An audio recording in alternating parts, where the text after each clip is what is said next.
Cuba Información.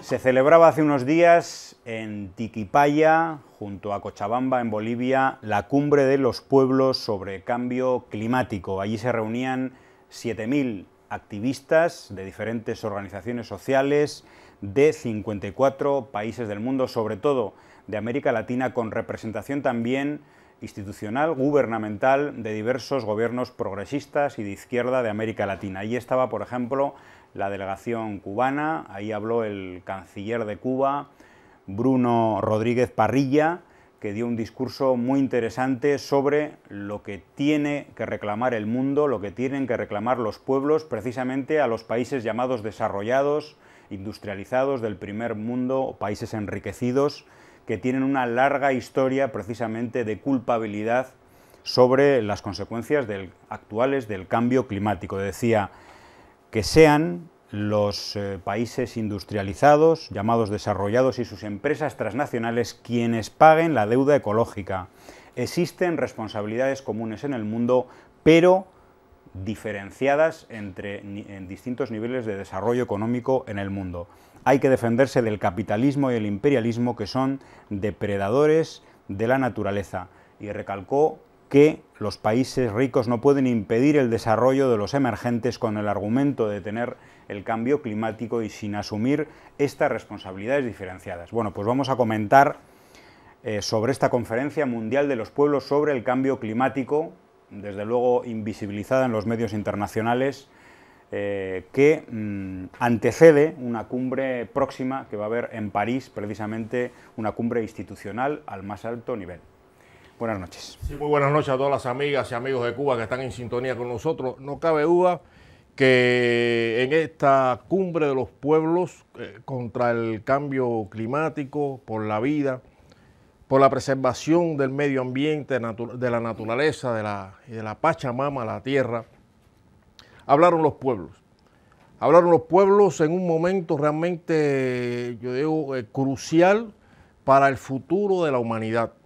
Los cambios climáticos, según todos los estudios científicos que se están desarrollando, y la visibilidad impactante que tienen muchas esferas de la vida en la naturaleza, es una realidad. Los responsables máximos de esta situación que amenaza la vida humana y la vida en la tierra son las potencias capitalistas, con ese modo impuesto, ese modo de explotación, producción y consumo que es irracional. Aquí se trata, los pueblos están hablando, y desde hace decenas de años el líder histórico de la Revolución Cubana alertó precisamente en Naciones Unidas sobre este fenómeno, este gran problema para la humanidad.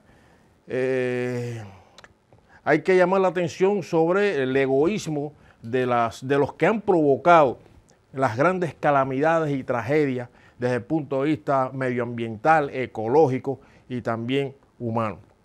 Las potencias capitalistas que siguen con su egoísmo, y por ejemplo muchas de ellas no han firmado el protocolo de Kioto, que es se reclamó ahora en esta cumbre de los pueblos esa exigencia, porque es un medio importante para avanzar hacia lograr un acuerdo que sea verificable y que pueda ayudar a frenar estos cambios medioambientales que ya se ve amenaza gravemente toda la vida, como decía, en el planeta. Los líderes que se dieron cita allí, el presidente de Venezuela, de la República Bolivariana de Venezuela, Nicolás Maduro, el presidente de Bolivia, Evo Morales, el canciller cubano Bruno Rodríguez, hablaron con claridad y hablaron de que es necesario llevar a París ese reclamo donde se establezca la responsabilidad. Lógicamente hay una responsabilidad común a todos los pueblos en este fenómeno, en este problema, pero diferenciada. Diferenciada porque indudablemente los mayores contaminantes de la Tierra son las grandes potencias occidentales, eso no cabe duda. Y además son los responsables de la explotación, la depredación de los recursos naturales a nivel global. Eso lo ha señalado el presidente Evo Morales, que el desarrollo de los países occidentales, las potencias occidentales, ha estado financiado por la explotación de los recursos naturales y de la tierra de los países del sur. José había mencionado el ejemplo que puso el argumento de Bruno Rodríguez sobre el desarrollo de los países menos desarrollados, ¿no?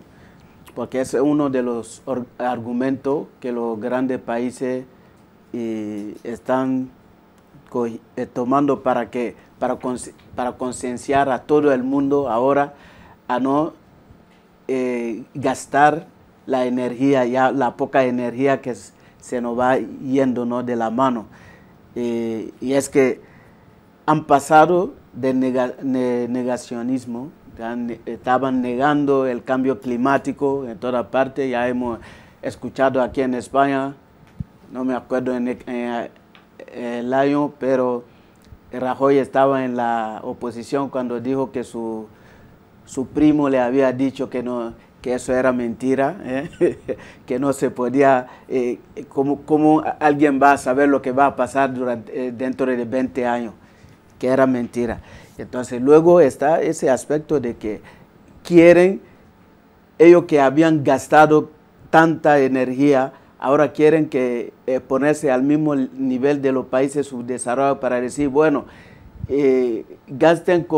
no gasten tanto como nosotros, porque así el mundo no puede, ¿cómo se llama?, evolucionar, no podemos llegar al desarrollo. Entonces, así frenando el desarrollo de los países menos desarrollados. Y ahora hay que buscarle solución. ¿Pero qué solución? François Hollande mismo, yo me acuerdo cuando estuvo en Benín, estaba hablando de que, bueno, ahora los países subdesarrollados tienen que reconocer también que lo que les espera para el futuro, pero los países desarrollados tienen que contribuir al desarrollo de esos países, a lo mejor,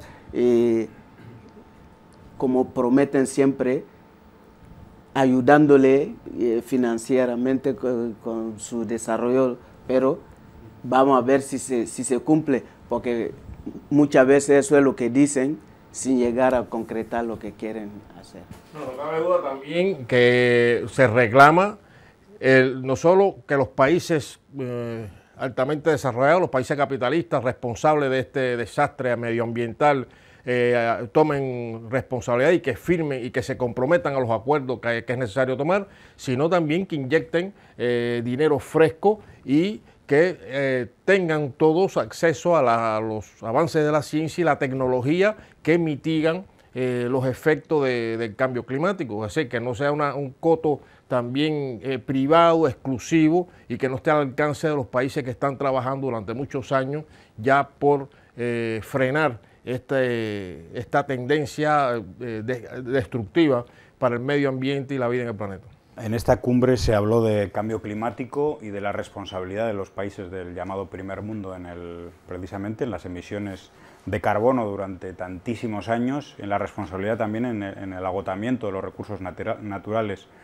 Yo recuerdo que incluso desde la propia OCDE se contrató hace muchos años, en el año 1973, la redacción o la investigación para realizar un informe sobre los límites al crecimiento, aquel llamado informe Meadows, ¿no?, que demostró ya en el año 1973 y desde las propias esferas de poder de los países llamados desarrollados que no se podía crecer en los parámetros que crecían y que han seguido creciendo los países del llamado primer mundo si ese modelo se tomara por el resto de países del mundo, es decir, se agotarían los recursos naturales en muy poco tiempo. De alguna manera, la historia de la humanidad en estos años y en estas siguientes décadas ha demostrado que aquello tenía razón y que incluso las predicciones son peores, al margen de que se hayan podido encontrar nuevos yacimientos de petróleo, etcétera, etcétera. Y ahora, en esta cumbre de los pueblos y en tantos foros alternativos, incluso desde las voces de ciertos países con gobiernos de izquierda, se está reclamando, por ejemplo, que exista una corte ambiental que de alguna manera controle y penalice a aquellos países que no cumplan con las indicaciones y con los acuerdos internacionales para frenar el cambio climático. Y aquí se decía una corte ambiental, pero que sea una corte democrática, que no sea una corte títere del Consejo de Seguridad de Naciones Unidas, que no sea una corte títere de las grandes potencias, que finalmente son parte y son juez en este tipo de mecanismos de supuesto control. El sistema capitalista y en su versión neoliberal no puede resolver este problema. Este problema únicamente, sencillamente porque la lógica del capital, del sistema capitalista es la ganancia, la plusvalía, el valor, y lo que no tiene valor para ellos pues no importa, no interesa. Y únicamente un sistema de justicia, un sistema socialista, es el que puede luchar con efectividad contra este gran problema que es el cambio climático. Y en eso están los países y pueblos que están transformando incluso sus economías y transformando su modelo económico, político y social para enfrentar este problema. Pero es que realmente la única alternativa que existe es un modelo alternativo que sea de corte socialista, ¿no? Que realmente pueda tener digamos, el control o digamos, la planificación económica que apunte precisamente al control o a los límites del crecimiento económico. Hay también quien dice que el socialismo puede no ser ecológico, pero lo que jamás será ecológico es el capitalismo, ¿no? Porque el capitalismo tiene una lógica de acumulación, de crecimiento desmesurado, y por muchos límites que le imponga la legislación, realmente el capitalismo nunca será una opción, por muy desarrollado y por muy avanzado que sea, a estos límites del crecimiento. Es decir, la única alternativa es un sistema socialista que tenga realmente una preocupación ambiental.